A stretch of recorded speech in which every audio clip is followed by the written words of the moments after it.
Alasdair, you don't eat meat. Oh. Is it an ethical thing? Well, you know, I see what you're doing, Alasdair. I respect it, you know, but the truth is, I couldn't not have bacon. My girlfriend and I have been together since we were 17 years old, and neither of us has ever slept with anyone else. And that's an awkward thing to say in a room full of your close blood relatives. I'm aware of that. If you're wondering if it's more awkward for me to say or for you to hear, it is most awkward for her, because she doesn't know I'm telling you. So please don't let it get back. But what that means is I can't come out and chat and banter with the lads in the family, you know. I can't, cousin Lambert here, I can't. Hey, guys, lads. You know when you're having sex with my girlfriend specifically? Yeah? You know, just she always ends up lying on your hair, doesn't she? What's that about? Yeah. And ladies, how come you only ever want to do it during the vernal equinox? What's the deal with the vernal equinox? Am I right? Am I right? Am I right? It's a genuine question. But I would like to share something personal with you. A fact about me is I'm actually a vegan. That's a surprise. You don't look the type. Well, I am. Do we have any vegan converts within the family? Oh, a vegan, fantastic. What a wonderful opportunity for us to meet. What about vegetarians? Any vegetarians in the family? Oh, two. What a wonderful opportunity for you to see what the moral high ground looks like. That's nice. And meat eaters. Do we have meat eaters in the family? Yeah. Cousin Harold Ambus, you're still riding the meat pony? Yeah. And do you eat meat? Separate question. Yeah. Thank you for clarifying. Some people were confused. I just wanted to... I think, for me, veganism is my religion. That's how I describe it. I converted 10 years ago. My previous religion was Sassy Catholicism.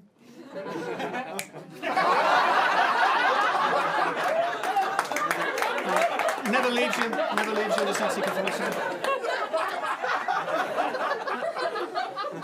I call it a religion because, for me, it's just an easy way of trying to do the right thing without really having to think about it. You know, like for me, it's veganism. For Cousin Miriam at the back, it's Christianity. You know, you know Cousin Miriam. You'll have heard her on the way in, always asking that question: Have you found Jesus? Have you found Jesus? You know, they say it can be difficult to find Jesus. Now that confuses me because, in my experience, he's usually right in the middle of the paintings. Footnotes: if you're struggling, what you want to be looking for is a man wearing white, raising one hand as if to say, yeah, I'm Jesus. This guy, okay? Right. If that isn't enough for you, don't worry, there'll be other clues the painter has left, like maybe 12 other guys, really well-drawn robes and beards, going...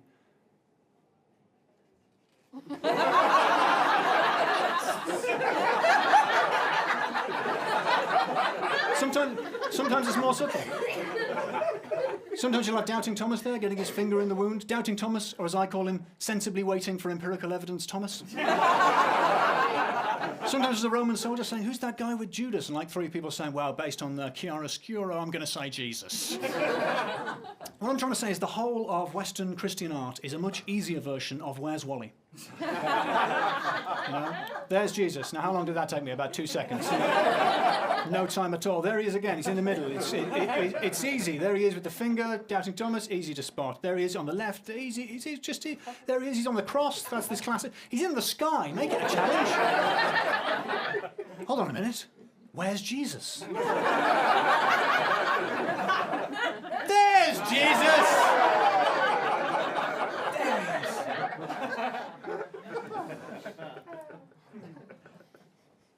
But you know, I would never compare me to Jesus. Although a lot of builders have. I want to be clear. We understand in the family I don't really look like Jesus, right? Yeah? Because I'm white, whereas Jesus is imaginary, so it doesn't make any sense. What I'm trying to say is being vegan is not that big a deal, you know? All it really means is I get no respect from animals, you know? Because they know I pose no threat. The mice that live under my floor are so confident one of them asks for the Wi-Fi password. Whereas I like meeting meat eaters like Cousin Harold Lambert, you know, because when someone finds out you don't eat meat, they're solicitous. They ask questions. They go, oh, you don't eat meat. Do you mind if I ask, is it an ethical thing? And I say, no, I'm actually allergic to deliciousness.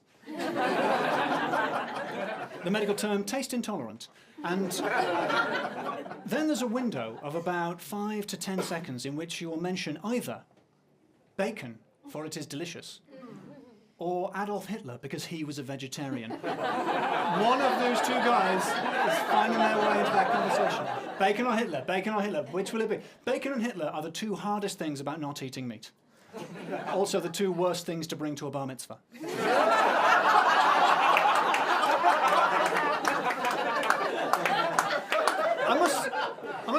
I almost admire the enthusiasm you guys have for bacon. I have to admire it. You know, the love you feel. It's like a romance from an American soap opera. You know, the way you talk about it. You go, Alasdair, you don't eat meat. Oh, is it an ethical thing? Well, you know, I see what you're doing, Alasdair. I respect it, you know, but the truth is, I couldn't not have bacon.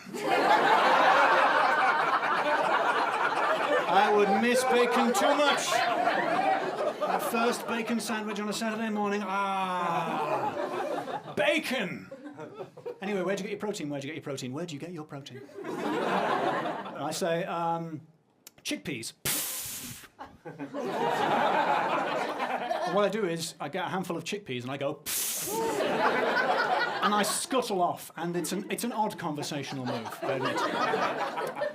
I think in some ways, Hitler is almost worse than bacon. And I wouldn't want to put... I truly believe that. I wouldn't want to put words into Cousin Harold Ambus's mouth, but I think what annoys meat-eaters like him about Hitler is that he was horrible to people while simultaneoly being really nice to animals. Would you agree with that?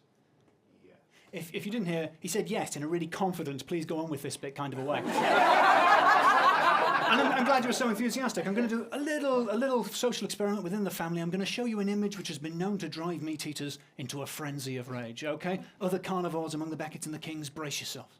Are you ready, Cousin Harold Ambus? Yeah.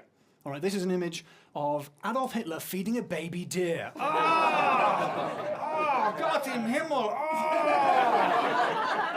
Now, let's be absolutely clear. We have not slipped into my other show, Dictators and Their Pets. I'm not going to be showing you Pol Pot with an ocelot, for example. I'm not going to show you Kim Jong-il with an eel. I'm not going to show you Joseph Stalin with a starling. No. All right. Footnotes. Some of you might recognise this is quite a famous photograph because after it was taken, Stalin and the starling, they fell out and he had him airbrushed out of the shot. So you might recognise it like this.